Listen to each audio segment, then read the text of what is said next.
حول ولا قوة إلا بالله العلي العظيم. أعوذ بالله السميع العليم من الشيطان الرجيم. بسم الله الرحمن الرحيم.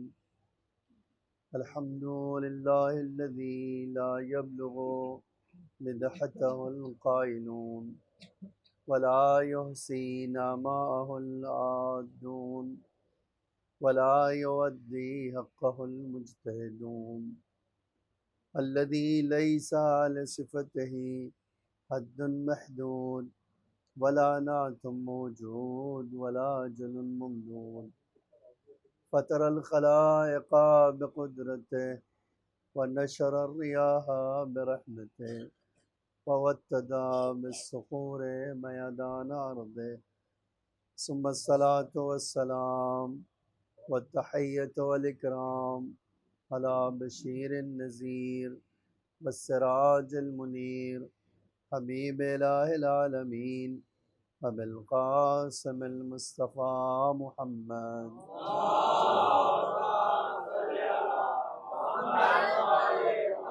وعلى آله الطيبين الطاهرين المعصومين المظلومين غر الميامين لا سيما الإمام المبين بقية الله في الأرضين الحجة الثاني عشر الإمام المهدي المنتظر صلوات الله وسلامه عليه.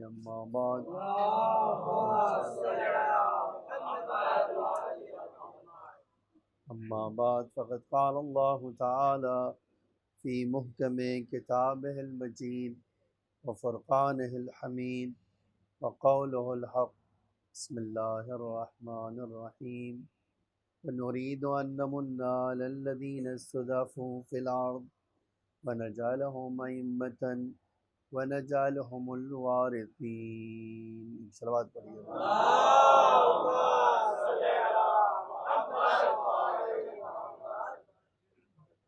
سورہ قصص کی 5ویں نمبر کی آیت ہے جس میں اللہ تعالیٰ ارشاد فرماتا ہے ہم نے ارادہ کیا ہے، ہم نے چاہا ہے کہ ہم احسان کریں ان لوگوں پر جو دنیا میں کمزور بنا دیے گئے،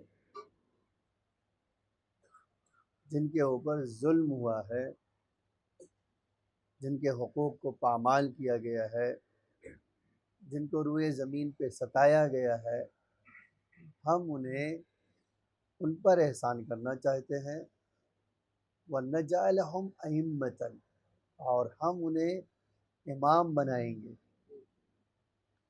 وَنَجْعَلَهُمُ الْوَارِثِينَ، اور ہم انہیں روئے زمین پر اپنا وارث بنائیں گے. عزیزان گرامی، اگر آپ پوچھیں کہ قرآن میں وہ کون سی آیت ہے جو مظلوموں کو بہت زیادہ سہارا دیتی ہے، جو کمزوروں کے ساتھ ہے، جو انہیں بلند کرنے کا وعدہ کرتی ہے، تو میں کہوں گا یہ سورہ قصص کی 5ویں آیت ہے. اللہ کہہ رہا ہے سارے ظالموں کو مخاطب کر کے، سارے طاغوت کو مخاطب کر کے، سارے حکمرانوں کو مخاطب کر کے کہ تم میرے بندوں میں سے کسی بندے کو ضعیف نہ سمجھ لینا، میرے بندوں کو کسی کمزور نہیں سمجھنا، میرے بندوں میں سے کسی کو لاچار نہیں سمجھنا، اس لیے کہ جس کے ساتھ میں ہوں اس سے زیادہ کوئی طاقتور نہیں ہے. ایک صلوات پڑھیے محمد وآل محمد.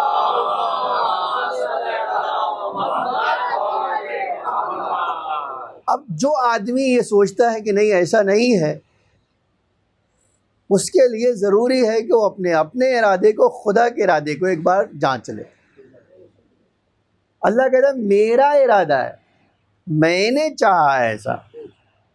تو یاد رکھیں کہ دنیا کی کوئی چاہت پوری ہو یا نہ ہو، جو خدا چاہے گا وہ ضرور ہوگا. اور اس کی سب سے بڑی دلیل کربلا ہے. آج جہاں 30,000 پوری حکومت اپنے لاؤ لشکر کے ساتھ جمع ہوئی تھی، کس بات کے لیے؟ کہ ہم آل رسول کو مٹا دیں گے۔ نہیں، اصل مقصد تو یہی تھا کہ ہم روئے زمین پر انہیں رہنے نہیں دیں گے، ہم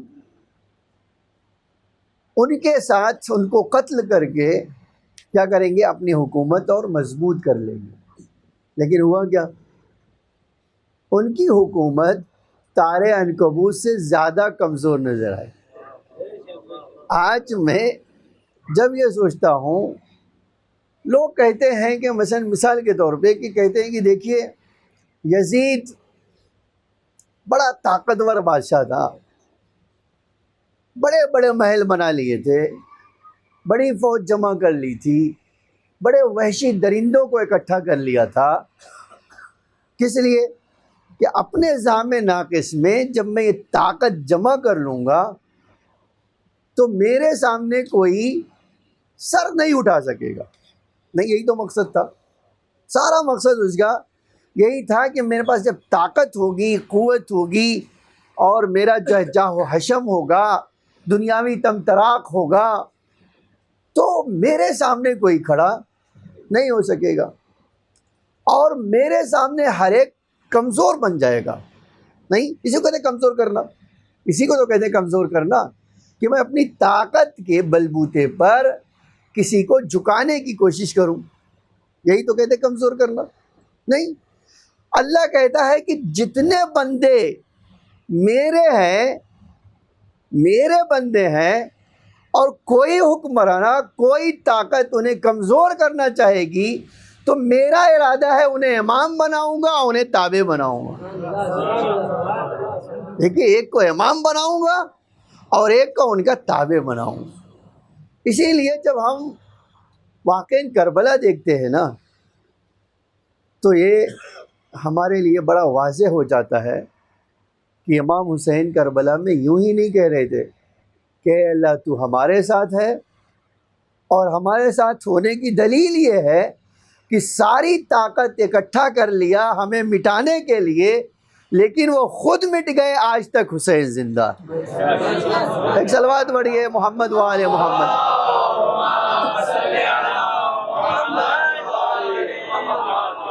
تو یہ اللہ کا وعدہ ہے کہ ہم روئے زمین پر انہیں اپنا وارث قرار دیں گے، انہیں اپنا امام بنائیں گے جن کے اوپر ستم ہوا ہے۔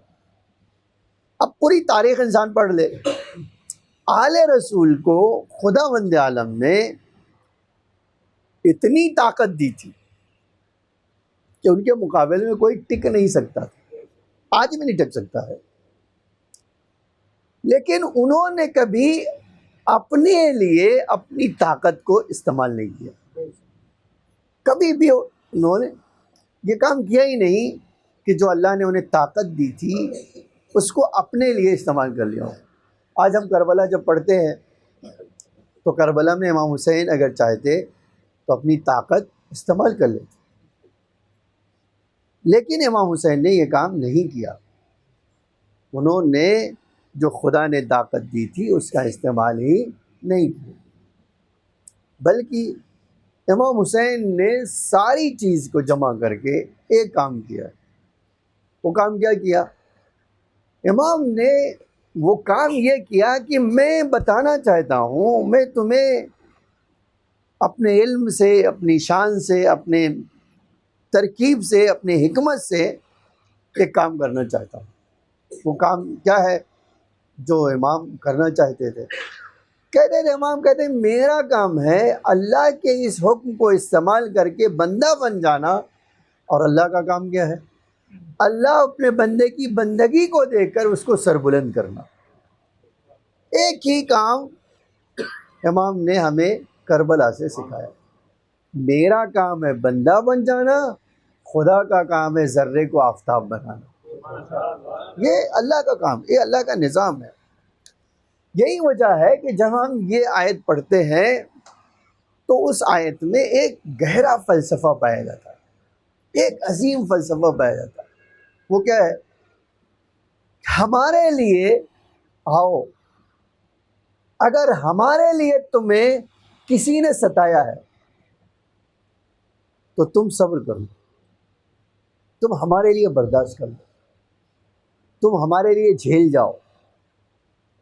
کیا کریں گے ہم انہیں مٹا دیں گے اور تمہیں اپنی زمین کا وارث بنائیں گے، ان کو مٹا دیں گے۔ آج میں نے ایک جگہ دیکھا، یزید اور پوری وہ بنی امیہ آپ اگر سورہ انا انزلنا پڑھیں تو اس میں بہت واضح طور پہ آیا ہے کہ اے اللہ کے رسول، اتنی لمبی حکومت ہم ان کو ملے گی، وہ حکومت کریں گے، لیکن ایک شب آپ کو قرار دیں گے جو 1000 مہینوں کو باری ہوگی۔ ٹھیک ہے، یہ جو قرآن کا وعدہ ہے کہ اتنی لمبی حکومت ہوگی اور ایک شب آپ کو دیں گے، وہ شب ان 1000 مہینوں پر بھاری پڑے گی۔ ٹھیک ہے، اب کبھی آپ سوچتے ہیں یا نہیں سوچتے کہ بھائی وہ کیسے بھاری پڑ گئی؟ ہر ایک سوال کہ بھائی یہ 1000 مہینے پر ایک شب کیسے بھاری پڑ گئی؟ تو اگر آپ واقعی ایک بار کربلا میں آئے اور شب عاشور کو دیکھ لیں،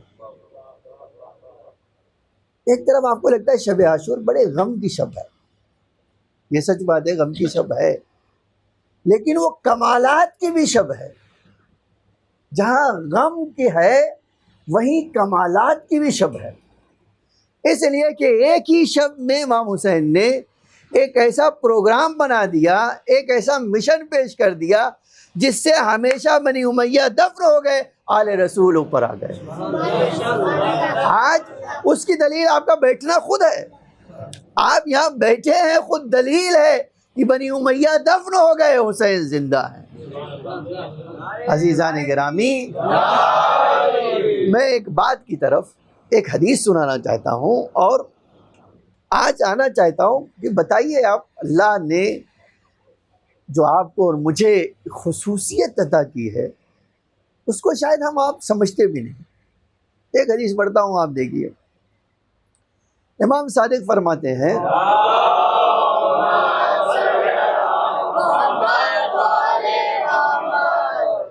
امام صادق فرماتے آخری زمانے جب آئے گا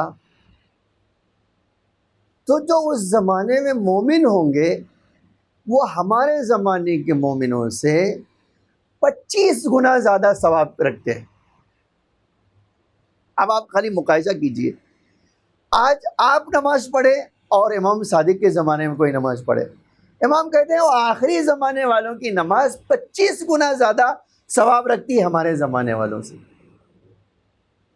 اور بڑا تعجب نہیں کہ مولا کو دیکھ رہا ہے ایک آدمی نبی کو دیکھ رہا ہے، مولا کائنات کے ساتھ رہ رہا ہے، اور ائمہ کیا فرماتے ہیں؟ ان سے 25 گنا زیادہ ثواب ان لوگوں کا ہے جو آخری زمانے اور غیبت کے زمانے میں ہوں۔ یہ غیبت کا زمانہ ہے نا، تو غیبت کے زمانے میں اتنا زیادہ ثواب رکھتے۔ ایک دوسری حدیث میں چوتھے امام نے فرمایا، اللہم صلی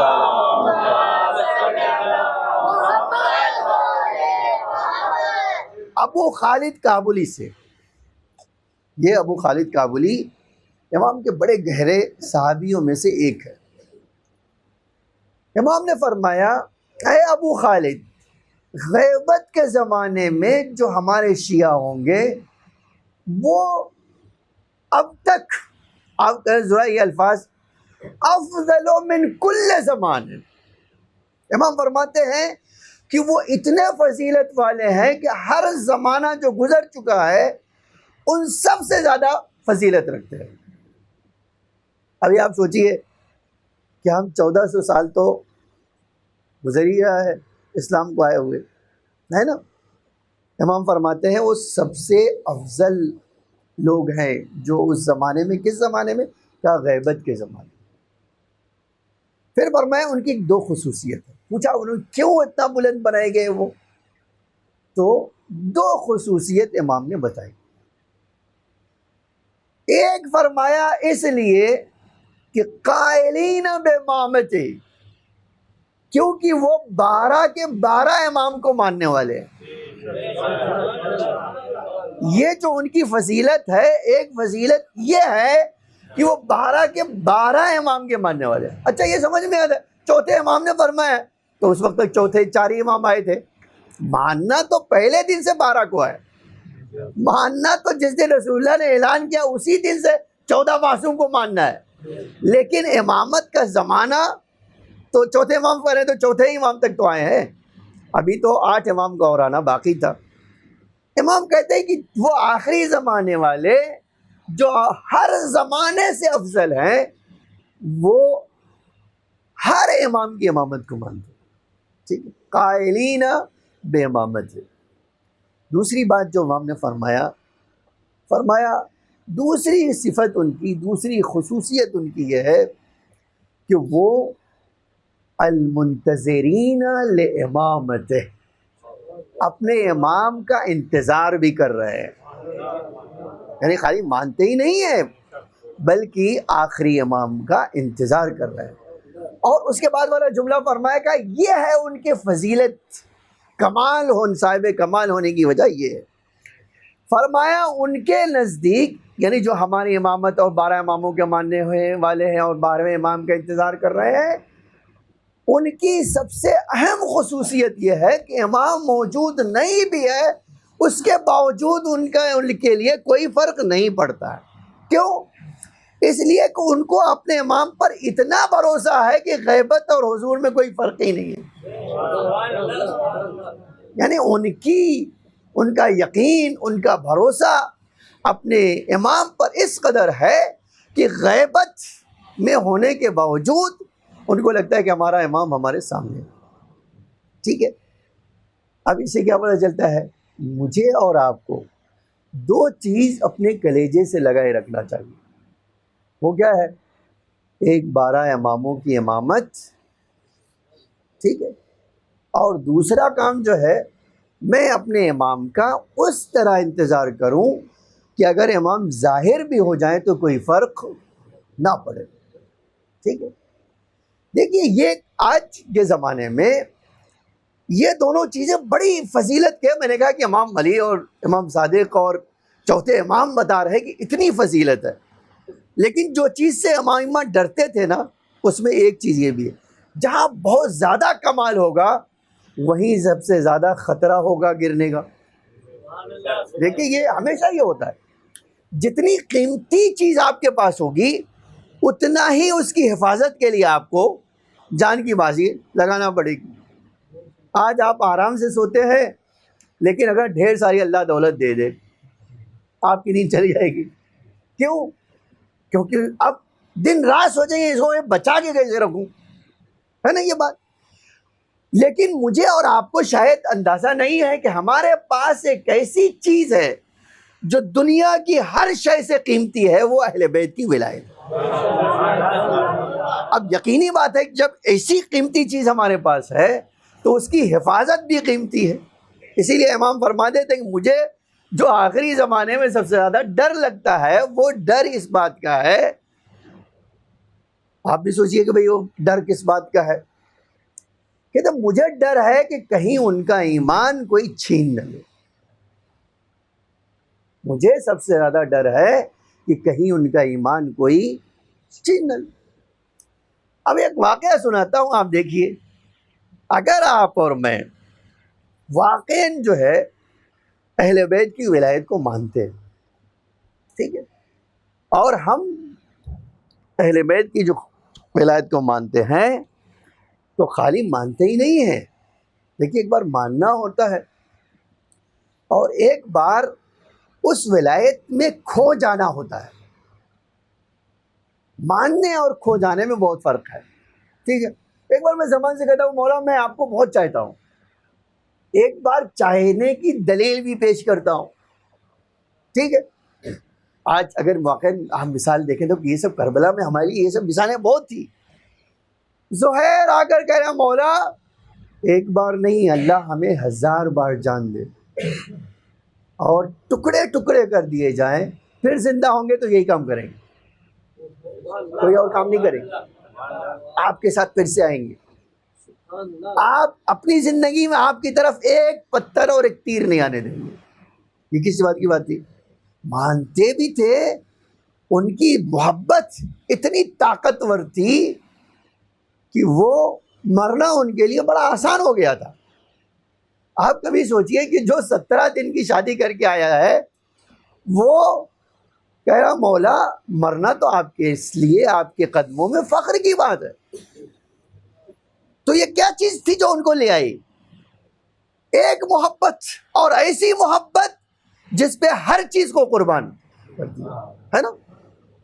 اب یہاں سے آپ دیکھیے آج ہمارے لیے اور آپ کے لیے یہی ایک دستور ہے، اللہ کا پیغام ہے، رسول اللہ کا میسج ہے، آپ جو کہنا چاہے کہہ لیجئے۔ وہ ہماری زندگی میں سب سے زیادہ اہمیت جو رکھتا ہے وہ اہل بیت کی محبت کو دل سے لگائے رکھنا، ٹھیک ہے۔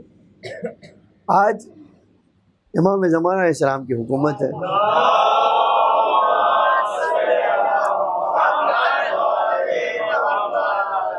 اور کائنات کا ذرہ ذرہ ہم پابند نہ ہو، ہم اختیار والے، صاحب اختیار ہے، چاہے تو مانے، چاہے تو پیچھے چلے، چاہے تو نہ چلے، لیکن بقیہ چیزیں خود بخود ان کی اطاعت کرتی۔ زمین کو کہہ دے تو زمین کے اندر ہمت نہیں ہے کہ وہ اطاعت نہ کرے، سورج کو کہہ دے تو سورج کے اندر اطاعت سے گریز نہیں کر سکتا ہے، پانی کو کہہ دے تو پانی پہ آج ہم کہتے ہیں وہاں ہمارے مسلح بھی چاہتے ہیں، ٹھیک ہے۔ تو یہ کوئی چیز دنیا کی امام کی مخالفت نہیں کر سکتی، ٹھیک ہے۔ لیکن یہ حضرت انسان ہیں جن کو اللہ نے اختیار دیا، چاہو مانو چاہو تو نہ مانو، یہ چوائس آپ کو اختیار ہی ہے۔ لیکن عجیب ہے کہ فرمایا جو مانے گا اس کے ایک عمل کو میں اتنا ثواب دوں گا کہ وہ یقین نہیں کر سکے گا، ٹھیک ہے۔ اور اگر نہیں مانے گا تو نماز پڑھتے پڑھتے مر بھی جائے گا تو اس کو جہنم میں ڈال دوں گا۔ دیکھیے یہ ولایت اس طرح کی چیز کا نام ہے کہ اگر ولایت ہے تو ایک ذرہ کا ثواب اتنا بلند ہو جاتا ہے کہ کوئی انسان احاطہ نہیں کر سکتا ہے۔ لیکن اسی کے برخلاف اگر ولایت نہیں ہے تو نماز پڑھتے پڑھتے مر بھی جائے تو حدیث میں ہے کہ اس کو الٹے منہ جہنم میں ڈال دوں گا۔ تو جب ایک انسان کے پاس اس قدر بلند چیز ہے اس کو کیا کرنا چاہیے، ہے نا؟ اس کی حفاظت کے لیے اسپیشل کام کرنا چاہیے۔ ایک حفاظت کا ذریعہ یہی مجلسیں ہیں۔ آپ جانتے ہیں یہ مجلس چاہے جیسے بدبخت ہوں شیعہ، لیکن ایک وقت آتا ہے فرش ازاں پہ ان کو لے آتے ہیں۔ آپ یقین جانیں یہ جو سسٹم ائمہ نے بنایا ہے نا وہ ہمارے ایمان کو بچانے کا ایک راستہ اور سب سے اہم راستہ یہی ہے۔ اسی لیے دنیا میں جہاں بھی شیعہ ہو، جیسا بھی شیعہ ہو، جب ایام ازاں آتے ہیں تو وہ چھوڑ کر آ ہی جاتا ہے، کہتا ہے پتہ آج ہمارے وہاں بھی کہتے ہیں کہ 2 مہینے 8 دن ٹی وی نہیں دیکھنا بھائی، کیوں؟ محرم چل رہا ہے۔ نہیں، اس کا مطلب یہ نہیں ہے کہ بقیہ دن میں الاؤڈ ہے آپ کے لیے، لیکن یہ بتاتا ہے کہ بہرحال امام حسین نے اس کو نیکی کے راستے پہ لا کر بٹھا دیا ہے، اب آگے چلنا اس کی ذمہ داری ہے۔ اسی لیے تو ہے آؤ حسین پہ گریہ کرو، اس طرح ہو جاؤ گے جیسے آج دنیا میں تم پیدا ہوئے ہو۔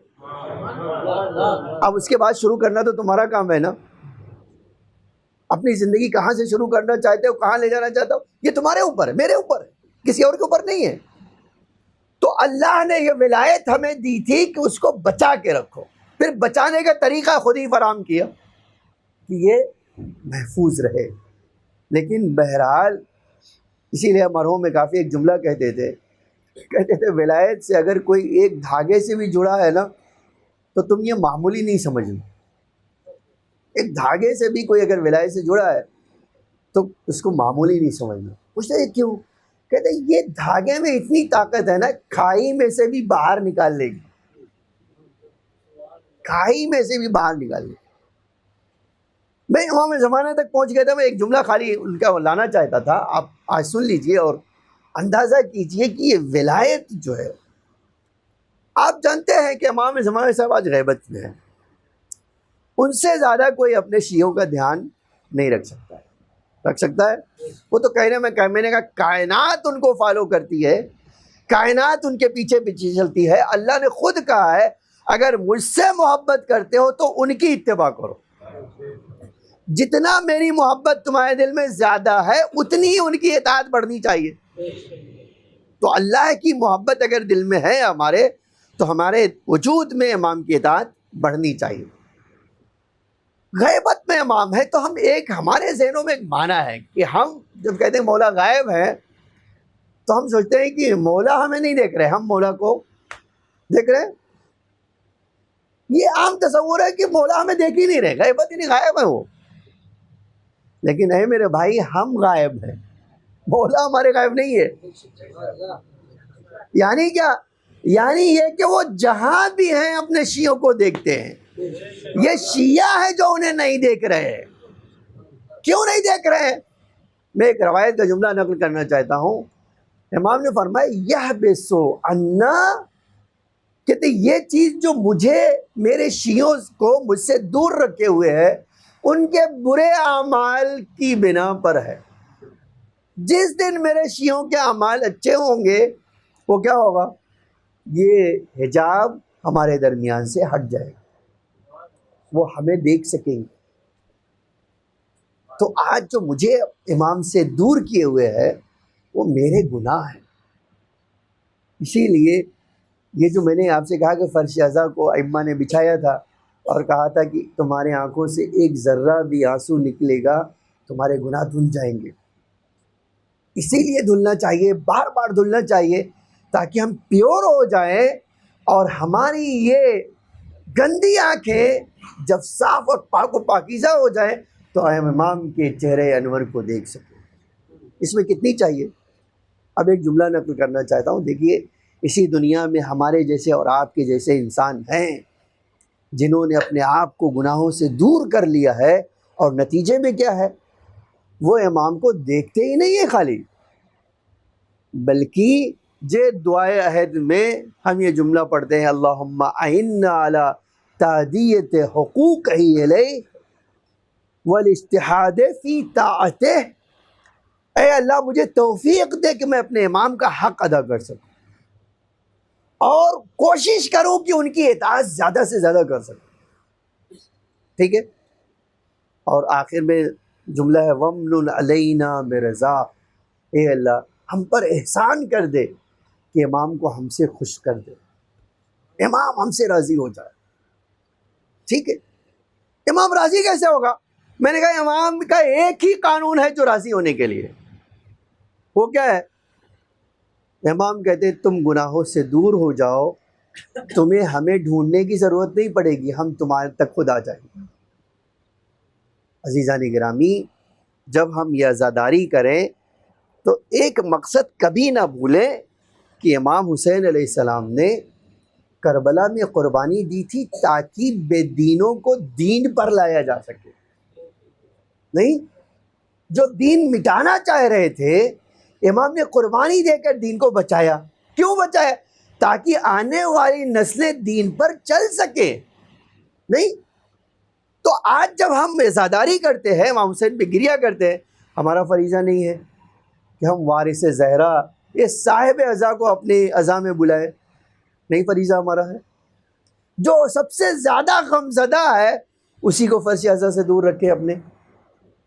نہیں، دیکھیے، اسی لیے میں جو چیز نقل کرنا چاہتا تھا، آج ہمارے پاس بہت ساری اس طرح کی روایتیں ہیں کہ آپ ایک بار جیسے بھی ہو اپنے امام کو بلاؤ، اس سے مدد مانگو کہ مولا میں گنہگار ہوں، اپنے گناہوں کو چھوڑنا چاہتا ہوں، ایک بار آپ میری طرف توجہ کریں۔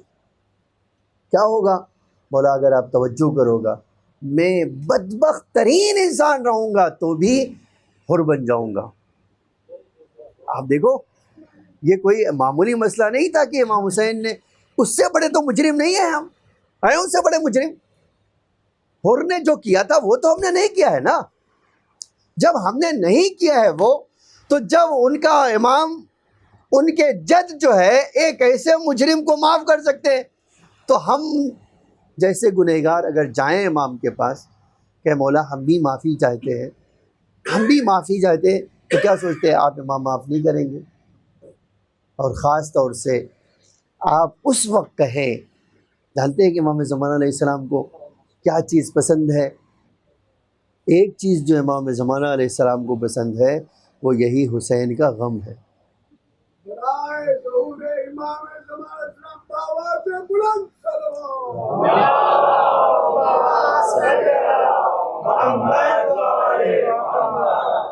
دیکھیے یہ جو ہم مثلا یہی دعا کرتے ہیں، یہ دعا ہماری واقعی دعا کب بنے گی؟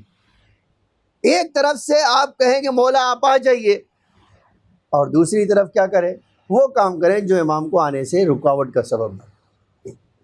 یہ ہمارے پاس کوئی مذاق نہیں ہے، یہ حدیث میں آیا ہے، ہمارے شیعہ جتنا گناہ کریں گے اتنا ہمارے ظہور میں تاخیر ہوگا۔ تو ایک طرف یہ ہے، ہم کہتے ہیں مولا آ جائیے، اور کام کیا کریں گے؟ تو عزیزان گرامی ایک بار توجہ کیجیے، بات یہیں پہ روکنا چاہتا ہوں کہ اگر آپ کو امام کو بلانا ہے اپنی مجلسوں میں، اپنے پروگرام پہ بنانا ہے، اگر آپ کو امام کو بلانا ہے تو آپ کو کیا کرنا پڑے گا؟ آپ ایک کام کیجئے، خود امام آئیں گے۔ ایک وعدہ امام سے کیجئے، مولا آج اس مجلس میں بیٹھ کر یہ وعدہ رہا کہ میرے آقا ایک دن نہیں پورے سال گناہوں سے دور رہوں گا۔ آپ یقین جانیں میں یہ جملہ نقل کرنا چاہتا تھا کہ امام نے کسی سے ملاقات کی، اس نے پوچھا مولا آپ کیا پیغام دینا چاہتے ہیں؟ تو جانتے ہیں امام نے کیا فرمایا؟ کہا میں اپنے شیعوں کو یہ پیغام دینا چاہتا ہوں کہ میرے ظہور کے لیے دعا کریں، ظہور کے لیے دعا کریں، اور جب دعا کر رہے ہوں تو پوچھا مولا اس دعا کرنے میں کس چیز کی بہت زیادہ آپ کے نزدیک اہمیت ہے؟ تو امام نے فرمایا تم ہماری پھوپھی اماں کا مصائب پڑھا کرو، تم ہماری پھوپھی اماں کے غم کو پڑھا کرو۔ آپ ذرا سوچیں کہ یہ جو امام فرما رہے ہیں کہ تم چاہتے ہو تو ہماری پھوپھی اماں کے مصائب پڑھا کرو، اور اس کے بعد ایک جملہ اور بھی فرمایا، اور ہمارے ظہور کے لیے دعا کیا کرو۔ عزیزان گرامی یہ ایام عزا کے آخری دن چل رہے ہیں۔ آخری دن کا مطلب یہ ہے کہ ہمیں اللہ آئندہ موقع دے گا یا نہیں زہرا کے لال پہ رونے کے لیے، یہ عزا باقی رہے گی، ہم رہیں گے یا نہیں رہیں گے۔ تو یہ ایام عزا کا آخری دن جب ہم کہتے ہیں تو اس کا مطلب یہ نہیں ہوتا ہے کہ امام حسین کا غم آخری سال نہیں ہو، آئندہ نہیں ہوگا، وہ غم ہوگا، ہم منانے کے لیے رہیں گے یا نہیں رہیں گے۔ ٹھیک ہے؟ تو آپ جب دعا کر رہے ہوں مولا آپ کے ظہور ہم چاہتے ہیں، تو اسی کے ساتھ یہ ہوگا یا نہیں ہوگا کہ مولا ظہور کے لیے وہی دعا کرے جو آپ کے ساتھ حسین کے قاتلوں سے بدلہ لینے کے لیے تیار ہے۔ عزیزان گرامی ان ایام میں جس طرح ہم غم مناتے ہیں اس سے زیادہ غم منانے والا امام زمانہ ہے۔ آج ہم یوں ہی نہیں کہتے ہیں، یوں ہی نہیں کہتے کہ ہمارے پاس دلیل موجود ہے کہ امام سب سے زیادہ جو ہے اپنے اجداد کا ماتم کرتے ہیں۔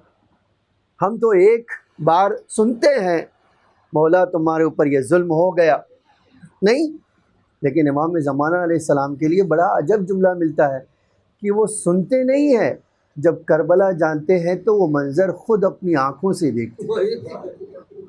کوئی ہے واقع جو اس جملے کے مصائب کو سمجھ سکے؟ امام زمانہ علیہ السلام جہاں بھی رہتے ہیں، امام حسین کا وہ کرتا جو آقا نے آخری وقت پہنا تھا اپنے خیمے میں نصب کرتے ہیں، اور وہ بھی سر کے اوپر ہمیشہ خیمے میں لگائے رہتے ہیں۔ کوئی پوچھے آقا یہ آپ کیوں لگائے رہتے ہیں؟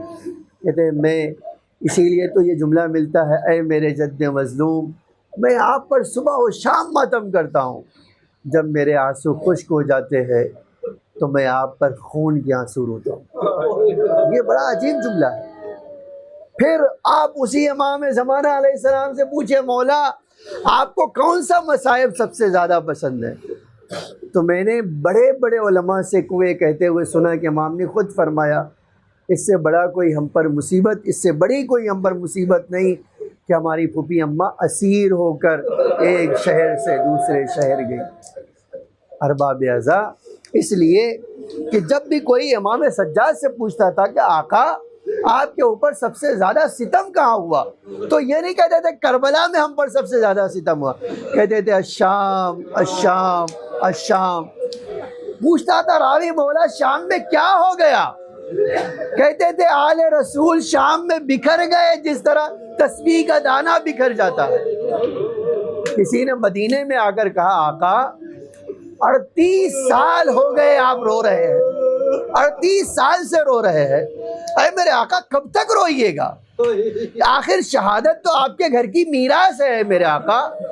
تو امام نے فرمایا تو نے میرے ساتھ انصاف نہیں کیا، تو نے میرے ساتھ ہرگز انصاف نہیں کیا، شہادت ہماری میراث ہے لیکن ماں بہنوں کو لے کر ایک شہر سے دوسرے شہر پھرنا بھی کیا ہماری میراث ہے۔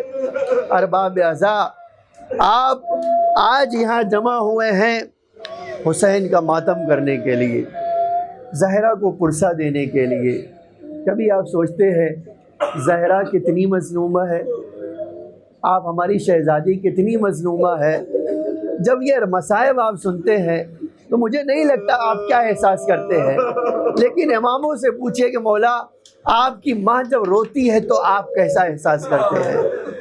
آپ بتائیں، آج یہ جو مصائب پڑھتے ہیں کہ کربلا میں عروج ہوا، بی بی زینب نے شکایت کیا بھیا یہ کیسی سرزمین ہے کہ جب سے ہم آئے ہیں شام ہوتی ہے کوئی بی بی فریاد کرتی ہے ہائے میرا حسین، ہائے میرا حسین۔ اے بھیا بتاؤ یہ کیسا غم ہے، یہ کیسی سرزمین ہے کہ ادھر ہم وارد ہوئے ہیں اور کوئی بی بی تڑپ تڑپ کے دعا کر روتی ہے، تڑپ تڑپ کے بیان کرتی ہے۔ امام نے فرمایا بہن اگر آج تم رونے کی آواز سنو تو مجھے بلا لینا، میں بھی تو دیکھوں کربلا میں کون رو رہا ہے، وہ بھی اس طرح کون فریاد کر رہا ہے، کون بیان کر رہا ہے۔ لو ارباب اعضاء، شام ہوئی، بی بی نے ایک بار آقا حسین کو بلایا، آقا حسین کو بلایا، جاؤ میرے بھائی کو کوئی بلا لائے۔ آقا آئے، آقا لوگ کو لے کر خیمے کے کنارے گئی، کہا بھیا ذرا غور سے سنو، اے بھیا سنو، دیکھو وہ بی بی رونے کے لیے آ گئی ہے، دیکھو وہ بی بی فریاد کرنے کے لیے آ گئی ہے، اے بھیا دیکھو یہ کیسا منظر ہے، یہ کیسی سرزمین ہے۔ ایک بار آقا حسین نے سنا، اب تھوڑی دیر غور سے سنا، اس کے بعد بآواز بلند رونا شروع کیا، اے بہن تم نے نہ پہچانا، ارے یہ دکھیاری ماں ہماری فاطمہ ہے جو مدینے سے ہمارے ساتھ ساتھ ہے۔ لو ارباب اعضاء، یہ ایک مسئلہ نہیں ہے کہ اب ایک بار حسین کی ماں کربلا میں آ کر رونے کے لیے آ گئی تو کیا چلی گئی۔ آپ یہ جملہ ملتا ہے، میں نے مقتل کا یہ جملہ دیکھا ہے، عاشور آئی حسین شہید ہو گئے، حسین شہید ہو گئے۔ ایک ملعون کہتا ہے کہ میں حسین کے قریب گیا تو مجھے حسین کا کمر بند بہت پسند آیا، میں چاہتا تھا وہ کمر بند لے لوں، ایک بار میں کمر بند کھینچنا چاہتا تھا کہ حسین نے اپنا ہاتھ رکھ لیا، میں نے ظلم وہ کیا جس سے کربلا کی زمین تھرا گئی، ایک نیزہ اٹھایا اس کو ہاتھ پر وار کیا، حسین نے دوسرا ہاتھ رکھ لیا، اب جب دوسرا ہاتھ رکھا میں نے ایک دوسرا وار کیا۔ ارباب اعضاء، اس کے بعد بڑا عجب جملہ ہے، وہ کہتا ہے میں نے دوسرا وار کیا تو اب میں ہوش میں نہ رہا، اور جب بے ہوش ہو گیا تو میں نے عجب منظر دیکھا۔ کیا دیکھا؟ ایک بی بی بیٹھی ہوئی فریاد کر رہی ہے، اے ظالم، ارے تو بتا میرے حسین نے کون سا ظلم کیا تھا، ہائے میرے حسین پہ تو نے کیسا ستم کیا ہے۔ ارباب اعضاء، آپ سوچے تو صحیح، وہ ظلم ہو گیا جس کو کوئی لفظ بیان نہیں کر سکتا ہے۔ ایک مرحلہ یہ پورا ہو گیا، حسین کی ماں اپنے لال پہ ماتم کرتی رہی، یہاں تک کہ کوفہ آئی۔ کوفے سے آگے جب یہ قافلہ بڑھا تو بڑی عجیب روایت ملتی ہے، ایک بار وہ نیزہ جس پر آقا کا سر تھا زمین پر آ کر دھس گیا، زمین پہ دھس گیا۔ شمر ملعون کو خبر دی گئی، اے سجاد، ارے تمہارے بابا کا سر کیوں نہیں آگے بڑھ رہا ہے؟ آپ بتاؤ جلدی سے، ورنہ یہ تازیانہ ہے، مجھے نہیں پتا۔ ہاں مقتل نے لکھا ہے آقا نے بیڑیاں سنبھالی، ارے تو کے خاردار سنبھالا، ایک بار بابا کے سامنے آئے، آواز دیا، بابا بتاؤ آخر تمہارا سر آگے کیوں نہیں بڑھ رہا ہے؟ ایک بار حسین مظلوم کے سر سے آواز آئی، سید سجاد، ارے میری سکینہ گر گئی ہے، وہ جب تک نہیں آئے گی میرا سر آگے نہیں بڑھے گا۔ ارباب عزا، اللہ آپ کی آوازوں پہ رحمت نازل کرے۔ ایک جملہ کہنا چاہتا ہوں، آپ اندازہ کیجئے گا حسین کا یہ سر آگے نہیں بڑھتا۔ سید سجاد نے پوچھا، جیسے ہی امام نے یہ کہا، مقتل کہتا ہے شہزادی زینب نے اپنے آپ کو اونٹ سے گرایا، اونٹ سے گرانے کے بعد اس راستے کی طرف چلی جس طرف سے یہ قافلہ آیا تھا، لیکن مقتل کہتا ہے تھوڑی دور بی بی دوڑ کر جانے کے بعد آہستہ آہستہ قدم بڑھاتی ہے، ایک جگہ ٹھہر جاتی ہے، وہ منظر دیکھتی ہے کہ بی بی کا دل بھر آتا ہے۔ اب دھیرے دھیرے قدم آگے بڑھایا اور اس بی بی کے قریب پہنچی، ایک جملہ کہا، اے بی بی مجھے بتا دو آپ نے کو اس بچی پہ رحم کیسے آ گیا؟ ارے میں نے کربلا سے اب تک اس بچی پہ کسی کو رحم کرتے نہیں دیکھا ہے، ارے کسی کو بندے چھینتے ہوئے دیکھا ہے، ارے منہ پہ تماچے مارتے ہوئے دیکھا ہے، تازیانے کھاتے ہوئے دیکھا ہے، ارے پیاس کی شدت سے جاں بلب تھی، پانی دینے والا نہیں دیکھا۔ آپ بتا دیں کون ہے جو میرے حسین کی یتیمہ پہ رحم کھا رہا ہے؟ ارباب عزا، بس یہ جملہ سننا تھا، اس نقاب پوش بی بی نے نقاب الٹی فریاد کیا، اے زینب، ارے تو نے نہ پہچانا تیری ماں، ارے کربلا سے تیرے ساتھ، اے بیٹا یہ کیسے ہو سکتا ہے زہرا کا کنواں اجڑ جائے اور زہرا کو قبر میں چین آتا۔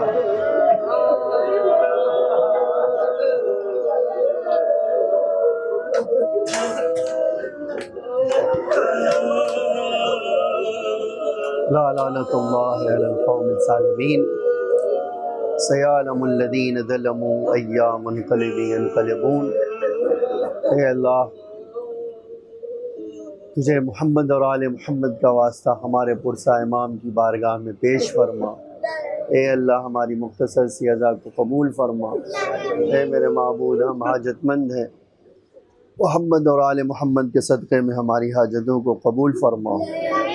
ربنا تقبل منا انک انت السمیع العلیم۔ ماتم حسین۔